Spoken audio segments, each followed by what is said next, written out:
Greetings. My name is Helen. I'm a 32-year-old woman, and I recently went through a divorce. The reason for my divorce was that my now ex-husband betrayed my trust. Despite the painful circumstances, there was a silver lining, which I'll get to shortly, but let me start at the beginning of our story. I met Austin at a bar during a work party he was attending. He came over to talk to me, and we spent the entire evening together. At that time, I often felt unsure of myself, so his attention was a significant boost to my confidence. After that night, we went on several dates. I discovered he was 7 years my senior, which didn't bother me. I've always been drawn to older men. Austin turned out to be even more charming than he was at the bar, and our relationship grew stronger with each date. As our connection deepened, I shared with him my lifelong dream of owning a home. Living far from my parents and tired of renting, I was determined to achieve this goal. With financial help from my parents for half of the down payment and a lot of hard work on my part for the other half, I was getting closer to making this dream a reality. 3 years into our relationship, Austin and I got married in a small, intimate ceremony attended by our closest friends and family. It was a beautiful day, and our marriage flourished afterward. It never crossed my mind that Austin could be unfaithful. Throughout this time, I developed a wonderful relationship with Austin's mother, Kelly. She treated me like the daughter she never had, making me feel loved and reducing the sting of being away from my own family. Her support was invaluable, especially when I finally managed to buy my house. I celebrated this milestone with Austin and Kelly, who both seemed genuinely happy for me. However, Austin's insistence on handling the house keys himself struck me as odd. This story took an unexpected turn when I discovered Austin's infidelity, which not only ended our marriage but also taught me about resilience and self-worth. Despite the heartache, this ordeal brought some positive changes, shaping a new path for my future. I didn't think much of it initially because I assumed Austin just wanted to help out and lighten my load a bit. Looking back, it seems naive, but at the time it made sense to me. Over the next year, Austin and I enjoyed a blissful life. We had our own house to decorate and renovate as we pleased, and these projects brought us closer, or so I thought. We spent countless hours together, and I believed our relationship was thriving. Then, out of nowhere, Kelly called me one day. "Hi, Helen," she began hesitantly. "Hey, Kelly, what's up? Why the sudden call?" I don't know how to say this gently. I have some shocking news. Can you sit down for this?" "Sit down? What's wrong? Are you okay?" "Yes, I'm fine. It's just, this might devastate you, and I want you to be careful." Kelly's tone alarmed me. "You're scaring me, Kelly. What's going on?" "Okay, so I overheard Austin talking on the phone during your last brunch at our place. He spoke in such a lovey-dovey way, and I knew it couldn't be you on the other line since you were right there in the house." "Oh, I stammered, unsure of what to think. Kelly continued, "I started snooping. I know it's wrong, but I couldn't stand the thought of my son being dishonest. I made up an excuse and checked his emails. I found out he's been cheating on you with not just one, but 2 other women." "What? How could he do this to me?" I felt a mix of anger and despair. "I'm so sorry, Helen. I know this doesn't help much, but I am ashamed of Austin. I can't believe he would do this." I was heartbroken, barely able to speak. Wasn't I enough for him? He had to go and betray me with 2 other women? "Oh, honey, this isn't about you not being enough. No one deserves this, least of all you. But there's more, and I'm afraid it's even worse." "What else is there?" I braced myself for more bad news. "It turns out Austin made copies of your house keys and gave them to his affair partners." My mind reeled as the reality of the situation hit me. I felt betrayed on so many levels. I wanted to confront Austin immediately, but my emotions were everywhere. Instead of lashing out at Kelly, a victim in her way, I took a deep breath, trying to process the earth-shattering revelations she had just shared. Despite the bombshell Kelly had dropped, I wasn't angry at her. My anger was directed squarely at Austin. He had tarnished something beautiful. Our home, a place I had worked tirelessly to make my own. How dare he disrespect it and me in such a profound way? My mind raced with a flurry of thoughts, my emotions a chaotic whirlwind. Nothing made sense anymore, but one thing was clear. I needed to confront Austin directly. I had no doubts about Kelly's honesty. Her love for me was genuine, and that was precisely why she had revealed her son's betrayal. "Helen, darling, are you still there?" Kelly's voice broke through my turmoil. "Yes, I'm here, just trying to process all of this. I don't know what to do next. I'm just so overwhelmed with anger and pain." "I might have an idea if you're open to it," Kelly suggested with a hint of resolve. "Oh, what is it?" "What if we get a bit of revenge on Austin before you divorce him? Let him feel some of the pain he's caused." I hesitated for only a moment before responding. "I love it. I'm fully on board with that." Kelly continued. "Also, I reached out to the 2 women Austin was involved with. Turns out neither knew about the other, and they didn't know he was married." "So, he was cheating on all 3 of us at the same time? That's a new low, even for him," I said, my voice a mix of disgust and disbelief. "Yes, and I was wondering if you'd be okay with letting these women in on our little revenge plan?"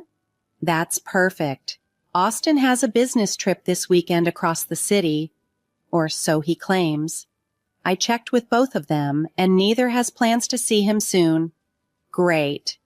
Hopefully there isn't another woman involved, but let's invite the other 2 over and we can discuss everything," I suggested, feeling a strange sense of camaraderie forming between us victims of Austin's deceit.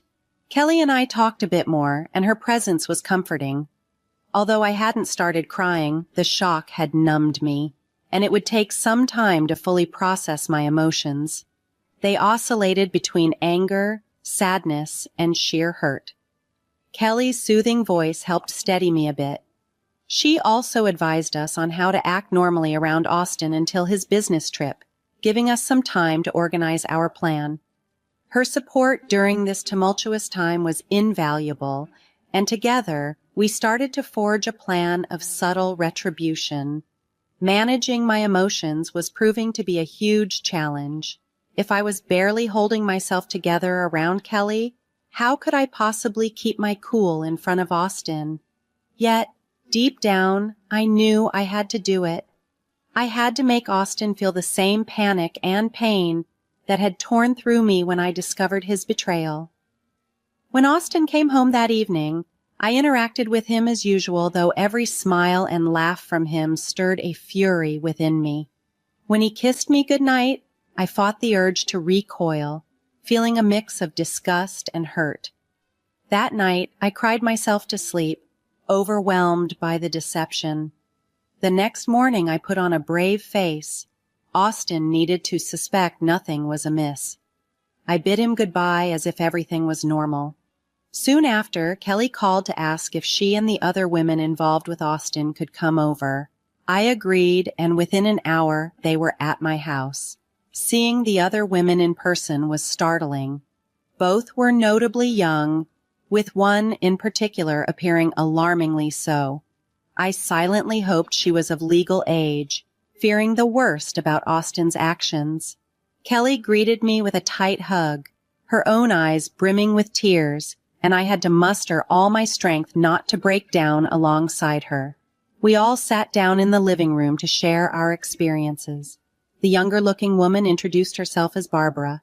She reassured me she was 24, which relieved some of my concerns.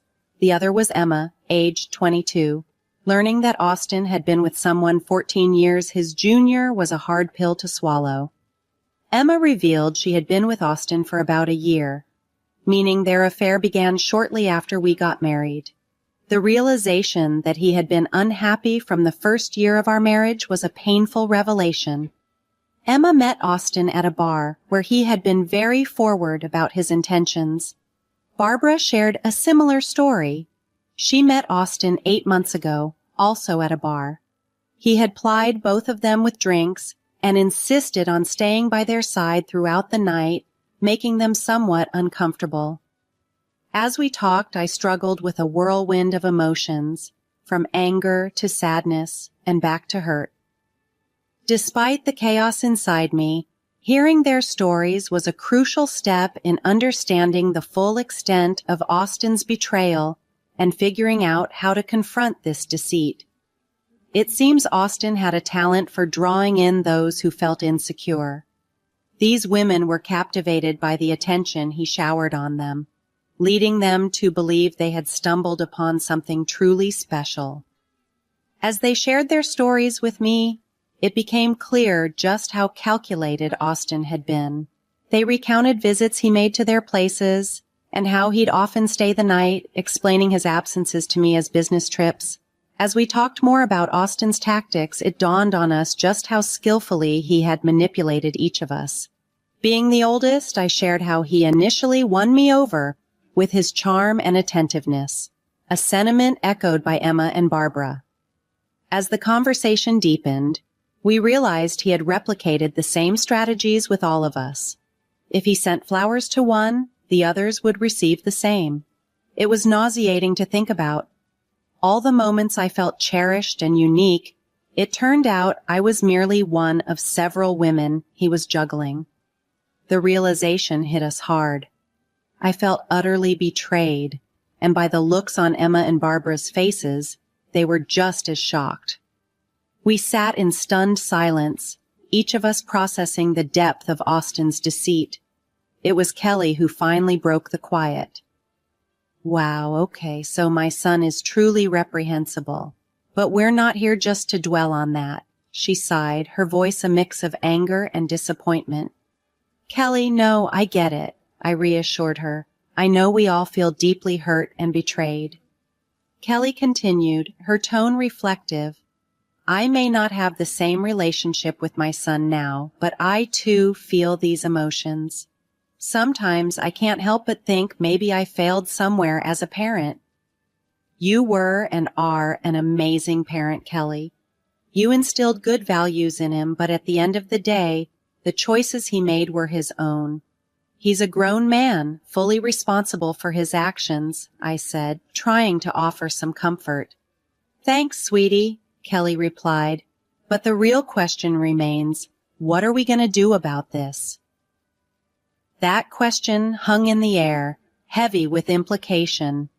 We needed a plan, not just for the sake of revenge, but for our closure and moving forward from the pain Austin had caused. What we decided next would set the course for how we dealt with the betrayal we had all suffered at his hands. Feeling a mix of anger and betrayal, I couldn't help but voice my frustration. I want to beat him up. I can't believe I wasted a whole year on this jerk, I vented. I second the idea of beating him up. Cheating is just unforgivable, Emma added, her tone fierce. While part of me agreed, I knew that physical confrontation wouldn't solve anything. Look, I understand the urge, but that won't help us. We need a strategy that makes him feel the panic and betrayal we've endured, I proposed, trying to steer us toward a more constructive plan. Okay, how about this? Barbara suggested with a hint of scheming in her voice. I'll call him this weekend and tell him I'm at your place, Helen. I could do the same, Emma chimed in, and since he'll be away, he'll be freaking out about us meeting. And what if he does manage to rush back? I added. He'll find us here just hanging out, looking like we're the best of friends. That will make him sweat. That's brilliant, Barbara exclaimed. Then, Helen, you can hit him with the divorce papers, and well, if the moment calls for it, maybe a little more than just papers. I won't stop you, I laughed, half serious. And here's the kicker, we signed a prenup, so when we get divorced, he'll end up with nothing. Hearing this seemed to lift everyone's spirits. He deserves nothing, and I'm glad he'll get just that, Emma said, a satisfied grin spreading across her face. With our plan taking shape, I felt a surge of empowerment. Let's get the divorce filed, and then we'll iron out the rest of the details. We still had a couple of days before Austin's trip. Somehow, I found the self-control and patience to maintain my composure around him. Despite every instinct urging me to confront him, I managed to keep up the act. The pain was subsiding, replaced by a sense of solidarity. I wasn't alone in this. Emma, Barbara, and Kelly were with me, and we were all hurting together. We created a group chat to stay connected and updated. Austin had never shown any interest in my phone, which I now realized might have been due to his distractions elsewhere. Whenever Austin was at work, Kelly would come over and we'd visit the law firm to file for divorce and get the papers printed. By the time Austin was set to leave, everything was in place. Barbara, Emma, and Kelly came over about an hour after Austin left. We spent the time just hanging out, sharing our feelings, and finding comfort in our united front. It felt good not to be alone in this ordeal. Together, we were strong, and together we would face whatever came next. In an odd and twisted way, we all felt a deep connection through this ordeal. Kelly provided us with incredible support and a solid shoulder to lean on. Despite her pain, she never overshadowed ours, recognizing the different layers of our hurt. It was comforting to have someone who understood and empathized with our situation. After confirming Austin had reached his destination, I gave Emma the green light to make her move. She eagerly picked up her phone and dialed Austin, putting him on speaker so we could all hear. Austin's voice betrayed his surprise at her call.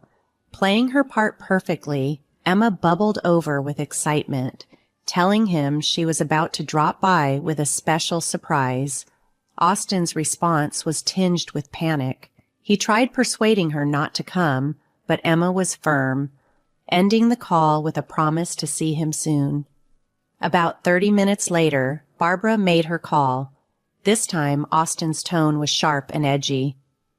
When Barbara cheerfully announced she was just 30 minutes away and planned to wait inside for him, his anxiety escalated.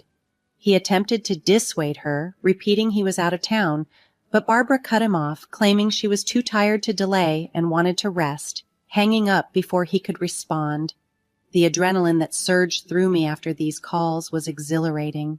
Imagining Austin's mounting panic brought a rush of mixed emotions, happiness, and grim satisfaction. I was eager to see his expression when he realized the trap we had set.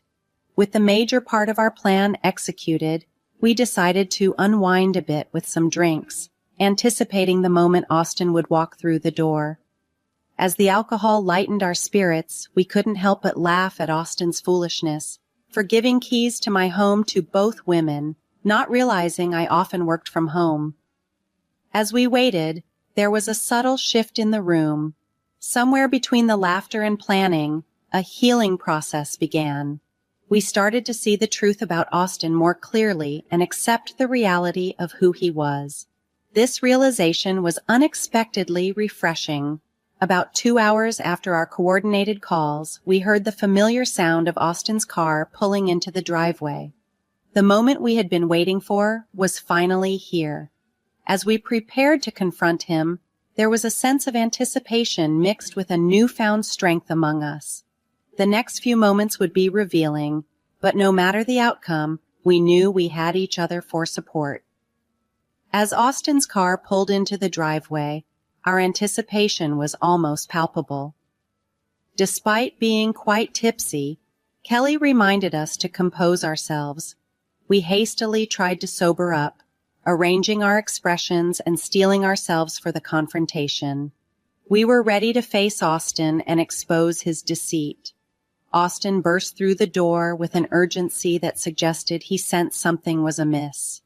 "Babe, what's going on here?"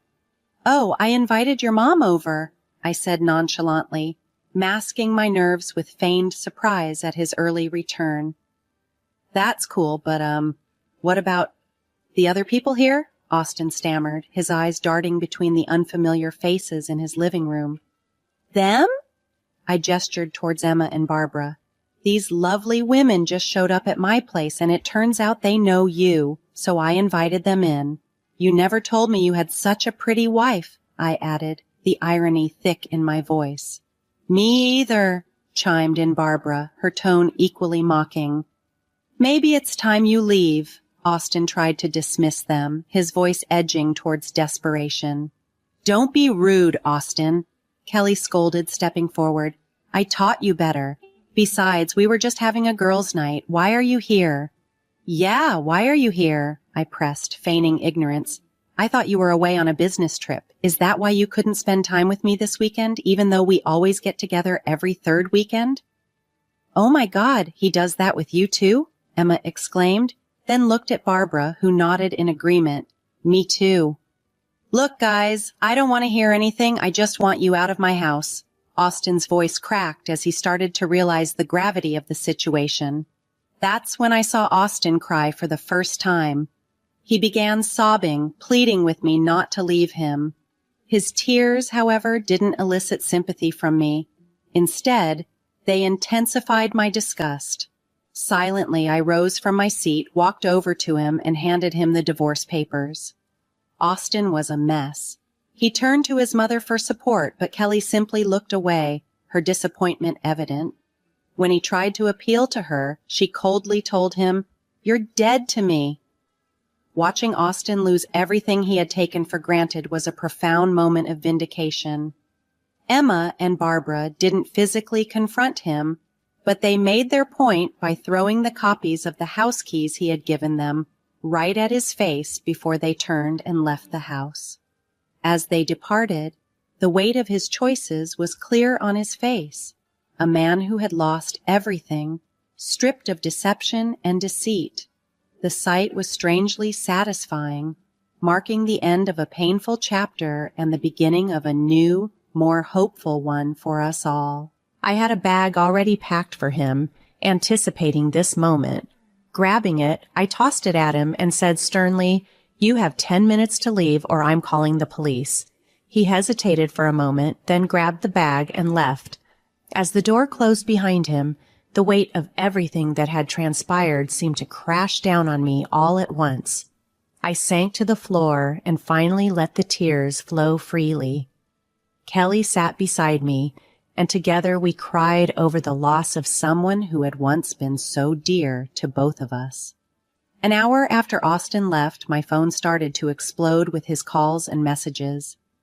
Each text he sent seemed more desperate than the last, but they only served to confirm how delusional he was about the situation. Over the next few months, my divorce proceedings moved forward. Kelly stood by me like a pillar of strength. Austin, driven by spite, tried his best to contest the divorce and wring something out of the settlement. Fortunately, the prenup we had signed was bulletproof, leaving him with nothing but a hefty legal bill. Following the divorce, Kelly and I didn't keep track of what became of Austin. The one truly positive outcome from this whole ordeal was the bond I formed with Emma and Barbara. Once everything was finalized, we went out to a bar in a celebratory gesture, a final nod to our collective liberation from Austin. That night, we grew closer, finding laughter and camaraderie in our shared experiences. Despite the topic still being somewhat tender, we managed to see the humor in our situation. This entire experience taught me a lot about life's unpredictable nature. Yet, it also showed me that with the right people by your side, every unexpected turn has the potential to lead to something beautiful. Together, we turned a painful chapter into the beginning of a new friendship filled with support, laughter, and understanding.